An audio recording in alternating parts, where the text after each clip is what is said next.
Shadow kicks, shadow clones, shadow charges, shadow banning. What do all of these have in common besides the word shadow? Turns out, a lot. In my autistic head at least. If one were to catalog all the strange powers and abilities within the Mortal Kombat universe, one would notice that even though no formal connections are made between any of them, some accidental ones definitely exist. Kitana, Sindel, and Kung Lao are basically underpowered airbenders who use air in a specialized way or have to use other implements that are then merely enhanced by air powers. Ground stomps are basically earthbending. Smoke's abilities are partially ignited oxygen, halfway between air and fire. Lava is flame and earth. And then you get to the weirder combinations of elements yielding force balls, lightning strikes, and soul projections. All of these connections are documented here, and one of the strangest such combinations, or compound elements let's say, is shadow. On one end we have things like Johnny Cage's shadow kick that look like this, but on the other end we have shadow clones that look like this.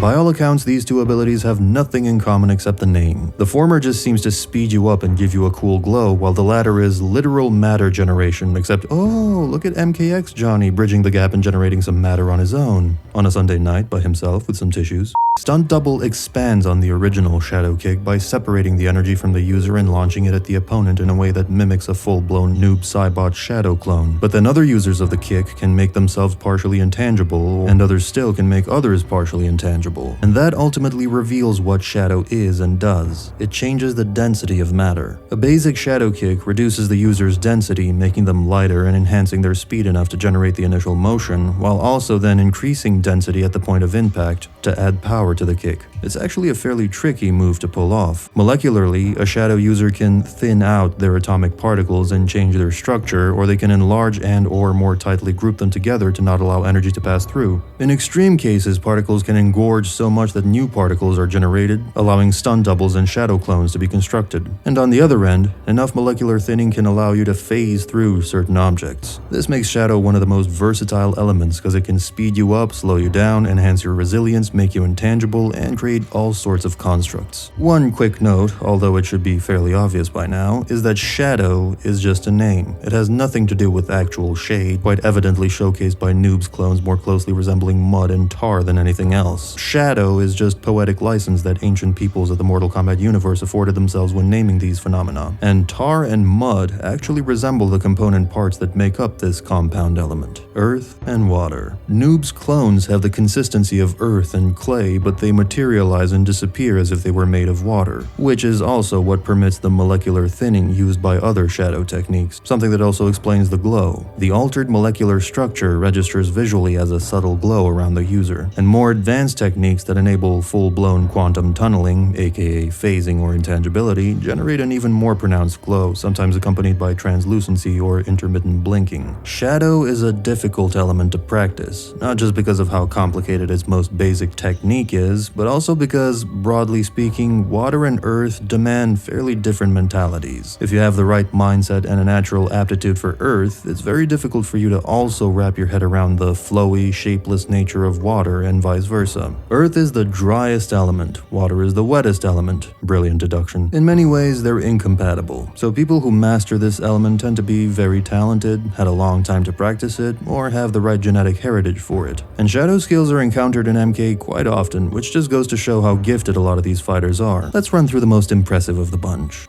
Johnny Cage. Johnny is the first thing I think of when I talk about shadow abilities. His shadow kick is iconic, so much so that it's remained more or less the same in every single game, except M1K. And it's impressive to consider that this random human with no prior knowledge of the other realms, of magic, of elemental stuff, or any supernatural elements managed to unlock both shadow and force abilities, which is a sign of both talent and skill. One of many things that hint at Johnny being more of a badass than people both in and out of universe give him credit for, and I patiently await the day when a piece of media focuses on showcasing that in a low-key way. And no, not with some god-killer bloodline bullshit. Shadow also fits with Johnny's personality quite a bit, because on the surface he's very easygoing, facetious, and exuberant, also flip-flopping between trying to be a star and trying to be a good man, which is very whimsical, flowy water behavior. In fact, exuberance or being unclear or unsure about one's intentions describes Rain pretty well, who's like the premier water user. But underneath all that, he's actually a very dependable, heroic figure, fiercely protective of his friends and his realm. He's impossibly determined in his goals, whether it's to become the best martial artist, the biggest star, or to fight in a secret tournament tournament against a magical chieftain's horde of plastic surgery junkies. Cage's mastery of a myriad martial arts no doubt helped him perfect the basic shadow kick, and in some games he also sports a shadow elbow uppercut, an elbow cut, a shadow bowl cut, and when I say perfected, I mean perfected, because there are levels to this shit. Green seems to be the basic level, while red signifies a more intense tier that's faster and hits harder, so that probably means even less density on startup and the density of fucking concrete on impact. And it's interesting that these red attacks are situational, almost like they're done reflexively instead of consciously, or like they're a defense mechanism. Johnny being at low health is the clear example of the latter, while Nightwolf's arrows, which might not even be shadow, it's still up in the air, might be an example of the former, because you can squeeze out a red arrow after things like a sweep, but not as a standalone attack, which is interesting. Again, it feels like a reflex, an intuitive thing rather than a learned one. But that's just where it starts, because the older, more experienced level of Johnny takes this element to the next level, mastering matter density to the point of summoning forth actual duplicates of himself that can attack independently of him. Because again, shadow can make molecules grow wider and harder, and if they keep growing, they'll spawn more molecules which can then be controlled separately. Now, Cage's clones are much more rudimentary than Noob's almost perfect duplicates and are therefore less versatile. They can't tackle, grab, or control the enemy, they're limited to mostly just striking or being used as elaborate projectiles, which is what they're used for in-game, but it's easy to see how this could be improved. The clones could do entire flurries of attacks before they dissipate, stunning and keeping the enemy occupied while also dealing damage. They could be used to block attacks, sacrificing themselves for their summoner. They could provide a literal leg up for the original to jump off of, or bounce off of him themselves. There's so much potential to evolve this variation in future titles. They appear as glowy after images instead of full clones because they're not quite as dense as you and me, especially dense-headed, so they have a somewhat translucent glow about them. Complete mastery of this skill leads to fully physical clones. Less mastery of this element leads to Cassie Cage. There isn't a whole lot to say about Cassie Cage, or as I like to call her, Cussy Cage, because she sure does cuss a lot. Her shadow abilities are a step down from MK2 Johnny and several steps down from MKX Johnny, which makes sense. She's a teen, she's inexperienced, she's talented, but hasn't had as much time as her father to figure this shadow stuff out. It could also be that she's just less talented than Jonathan, no shame in admitting that, Cass. But what's cool about her version of the shadow kick is she combines the shadow kick and the shadow uppercut into one motion, kicking the opponent but at an upward angle, popping them up. It's funny that that pop-up does not allow you to juggle them, which again registers as a lack of mastery, but it's a cool looking move nonetheless. It could be that Cassie is trying to take this element into a different direction and unlock more verticality through impressive jumps and upward kicks, perhaps even flight later down the line. Short range of course, but might be cool to see. But then there's also shadow built into her normals in all sorts of fun, spontaneous ways, which actually hints at her being more proficient and versatile than her father. One of these is basically the standard shadow kick, just less powerful, and another one launches her into the air, again suggesting that she's big on trying to use shadow to achieve some sort of minimal flight or air dominance. Finally, there's this flip kick thing, which I almost didn't even talk about because it looks just like a regular cartwheel. Except upon closer inspection, there's a little bit of green there at the very start, which is just as, if not more prominent in the enhanced version, and if that weren't enough, the sound effects and the inhuman speed and power of the advanced cartwheel are dead giveaways that this is more shadow usage. And another thing that this gives away is that Cassie is indeed actually more talented than her father, and has the potential to become more powerful, because think about how fast that density exchange has to happen, from making her molecules more ethereal at the very start, to hardening back up, at least in the leg area, which would be even more control, not 3 milliseconds later, literally a couple frames later. It's extreme shadow control, and it makes Cage Jr. a pretty prodigious practitioner. Also, her mother had a forward cartwheel special in MK4, while Cassie's version moves backwards, which I think is cute. Nice symmetry, and could mean she hates her mom. Wow, looks like I did end up saying a lot about you.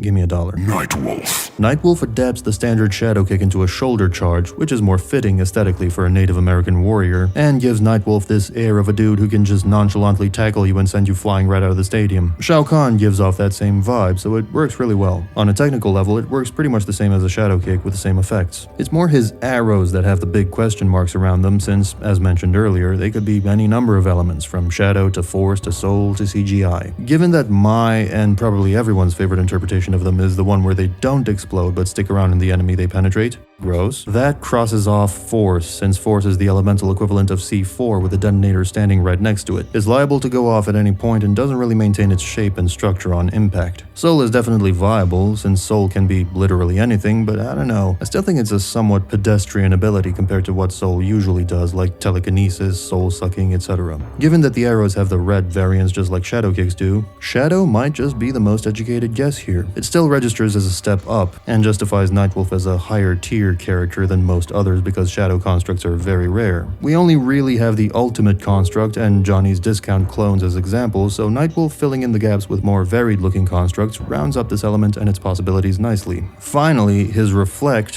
which could also be a lot of things. There's just something about Nightwolf, man, he's hard to read. But Shadow is, again, a prime suspect, because not only can hardening your molecules and creating a sheen of shadow around you make most projectiles bounce off of you, some attacks actually go through him while in this state. Which is for common sense reasons, of course, but it just so happens to accidentally, brilliantly feed into the Shadow theory, since Shadow also allows you to phase through things or let things pass through you, Shadowcat style, so that keeps things fairly consistent and further props Nightwolf up as a badass who's proficient in both ends of this element. The only flaw in this argument would be fireballs and the like, except A, there isn't really a better element that can explain fireballs bouncing back except maybe illusion, which is not Nightwolf's style, and B, it's foo-foo magical element stuff so we can afford it some leeway. Alternatively, all of this is Soul, which is a simpler, more elegant explanation, but less interesting. Makes Wolfie seem less versatile? I don't know. Debate. Oh, more on the rest of his abilities as well as Nightwolf himself here. Jade. Jade is one of my favorite Shadow users because she goes against the grain and focuses on reducing density more so than adding it. Yeah, she still has the standard Shadow kick, but the big brain ability is definitely her glow. Yeah, Nightwolf's Reflect can phase some stuff too, but only a few, and Nightwolf has to be stationary to use it. Jade does not have to be stationary. She can move freely and ignore almost any projectile as she does, which is why this move is so powerful. She can't phase entire people through her. That sounds weird. You know what? We'll go with it. So it might be cool to see some character later down the line who's mastered Shadow enough to actually accomplish that, but even as is, the glow is an appropriately powerful ability for an Edenian who's had thousands of years to perfect an element. Also, the enhanced version of her MK9 glow has armor, which further adds to the density theory and makes her seem like even more of a badass, alternating between phasing things through and hardening her molecules enough to shrug off attacks. This also opens up the possibility of Quan's armor portal having some sort of connection to Shadow. Shao Kahn. Shao sports the same shoulder charge and penetrative projectiles that Nightwolf does, so that's pretty cut and dry, but the part of Shao I find much more interesting is Reiko. Reiko and Shao are obviously two different people in M1K, and the two being the same entity is a theory that was never proven and never gained traction, a theory which I entertain here. But the reason why I like it is because it makes Shao a more well-rounded character in terms of his abilities and his guile. There are really only 3 Reikos.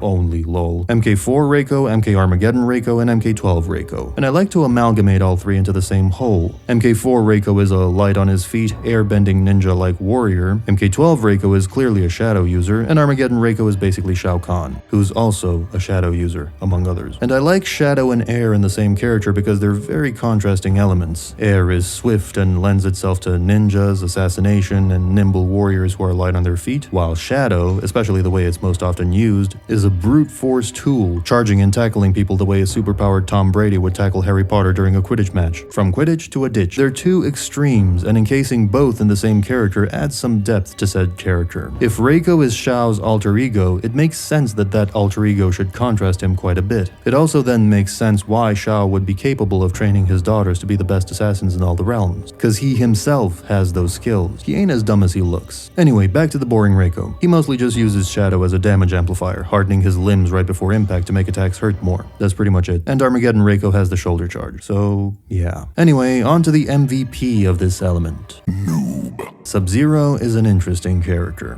He's a waterbender who only ever uses water in its solid form. In other words, he employs water like an earthbender would. If you think about it, the 4 traditional Western elements, water, earth, fire, air, each correspond to a state of matter in physics. liquid, solid, plasma, and gas. So from a physics standpoint, ice and earth are both in the solid category, and there's plenty of crossover between the two. And oh, would you look at that, it just so happens that the two elements that yield shadow are, in fact, water and earth. So all of a sudden, the powers Bi-Han gets after his transformation into Noob Saibot seem far less random. His genetics and predilection towards ice likely indicate some kind of latent potential for earth manipulation. If all this is still confusing the shit out of you, skim through this and maybe this, and you'll be less confused. Or more confused. When Scorpion killed Sub-Zero in revenge, he unwittingly created the single most terrifying shadow user in the series. Noob is the final boss, an unkillable wraith practically made of shadow, with virtually infinite potential for scaling his power. Noob Saibot is the only shadow practitioner who can take full advantage of this element, generating fully physical shadow constructs, such that you can see the viscous nature of it, and also thinning molecules in a very cool way. Every compound element excels at something. Force excels at explosions and generating, you guessed it, force. Illusion excels at mobility, confusion, and misdirects. Blood is great at damage enhancement and stealing and sacrificing life. Shadow excels at constructs. Noob is able to duplicate himself down to pretty much the finest detail and then have that clone operate completely independently. It can slide at or tackle the opponent, immobilize them, act as a decoy, a meat shield, a heckler flicking you off from the sidelines, anything you can think of. You don't really see it in the games, but those clones could be used in a myriad different ways, and they're much more powerful than showcased, because they could just dissolve when they're about to get hit and become solid again behind the opponent. They could go through an opponent to get behind them, or trap an opponent inside them, or just turn to shadow blobs that launch themselves at you. The drawback of earth constructs is they're too rigid and don't support a varied enough list of functions, and water constructs aren't sturdy enough to resemble a lifelike creature. Shadow solves both problems, yielding constructs that are flexible shapeshifters without sacrificing the density and sturdiness of a physical being or automaton. Given enough time, Noob would grow powerful enough to generate massive, kaiju-sized shadow clones, turn himself to shadow at will, becoming impervious to damage, and spawn entire armies. The full power of shadow unleashed. But perhaps my favorite ability of his is his Ghost Ball. Now this move has gone through many different iterations, but the original version, which I think should be the only version, was a cloud-like projectile that you fired at your opponent. And if it hit, all their attacks were rendered useless and they couldn't block for a short time. Yeah, Noob was broken. No wonder he was banned from tournaments. This is the same intangibility that Jade uses, only instead of using it defensively as she does, Noob Saibot uses it offensively. Why make myself partially safe, but not fully, and let my opponent run around unhampered, when I can just shove a shadow ball in his face and render his existence completely irrelevant? The Ghost Ball messes with their density, making them partially intangible such that their limbs don't connect or hold on to anything, so they're the ultimate prank tool to make 5-year-olds drop their ice cream, and it also prevents them from using any special powers or elemental abilities, possibly because of some kind of nausea or delirium effect imposed by the ability. Or perhaps it's just that, when you're rendered into a partial ghost, it makes sense you can't affect the physical world much anymore. Perhaps that's why Jade's intangibility only renders her immune to projectiles and not melee attacks as well, because if it did,